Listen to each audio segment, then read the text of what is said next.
All right, here we go. Weekend Warrior detailing how to clay, compound, and polish your car, part two. So here we have two pads on the hood of the car, along with my Velcro backer and my product. What you generally want to do is you take your Velcro backer and you want to try as best you can to put it in the center of the pad. Now, it doesn't have to be absolutely perfect unless it's really wobbly. Now, I'd like people to know that when you're buffing a car, the main way people put swirls or machine marks in the paint is by using too many RPMs and not enough product. So what you want to do is, as I suggest, go from low to medium speeds and use plenty of product. So what you want to do is get your pad set up here. Now I've already got a little bit of compound on here.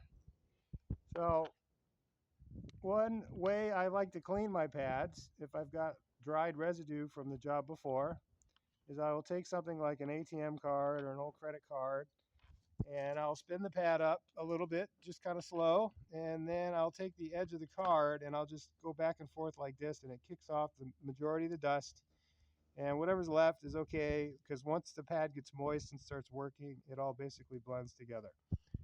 So one thing I always recommend to everyone is do not put the polish or the compound or the product directly on the car and then try to remove it with the buffer, because on a day like today when it's warm, you're going to create what are known as snail trails, which are kind of like over moisturized tracks where the product went down and got absorbed by the paint.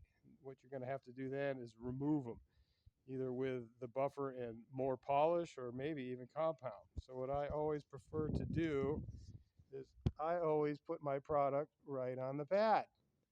And then as I'm beginning to polish, presuming this is the polish pad and I'm going to use it, I'll set it down and then I'll move it forward, roughly a foot, and then I'll go back and forth over an area that's roughly about a foot square, spreading the polish. Then I'll go back to where I started and I'll start to spin up the RPMs and move the pad left and right, roughly over the same square area of its face. And once it starts to get slick, that's when it's working. So what you want to do is try to spread it, spin up the buffer, not too fast, and try to keep it moist as you're gently polishing over each area. You only need to cover each area 2 or 3 times once it's spinning good, and then it's basically done. You don't need to burn off all the residue. You just need to make sure that you uniformly work each space. You can always go back and wipe off the residue. Now, I've actually already done this section, and I'm going to put the camera down in a moment and demonstrate it again.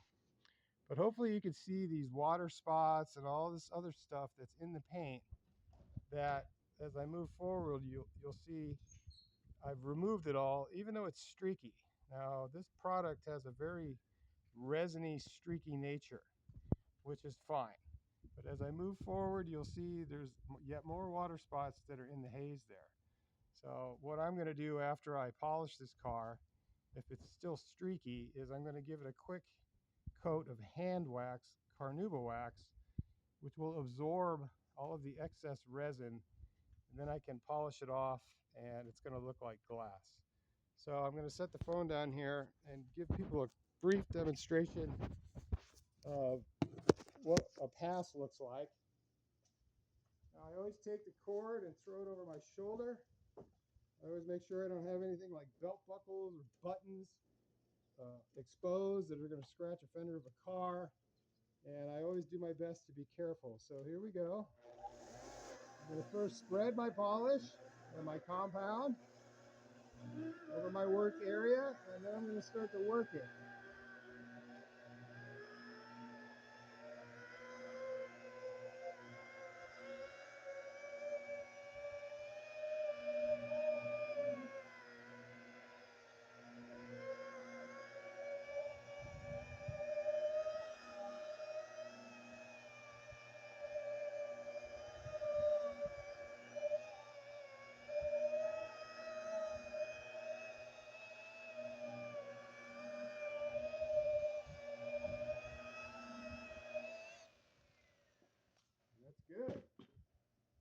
give it a quick wipe, remove some of this excess haze and streakiness. But yeah, it's starting to look glassier and glassier. It's removing about 65% of the scratches, which in some cases is the best you can expect without getting too aggressive and actually putting machine marks in the paint. So here we go. It's looking much glassier, which is basically a very crystal clear coat. And then once I use the polish on it, it's going to hopefully remove even more of these blemishes. And as you hopefully can see, those water spots that are in the next section. And it's going to look really glassy, and it's going to have a really smooth finish that's going to last as long as it's taken the car to pick up this much wear and tear. So there you go. Hopefully that gives people a good idea. Buffing a car is something that takes practice. What you want to learn how to do more than anything is hold the buffer in a way while it's spinning that lets it just gently spin in a uniform flat fashion without too much pressure. If you get to a contour and you need to curve a little, you just want to slow down your RPMs and make sure that you've got enough product. Now you can't always polish every square inch of the car, so what you do is you go around and you do that by hand. So I hope this has helped. People understand. Now I'm going to get back to work, and then I'll show people basically the end result. There you go, folks. Part 2.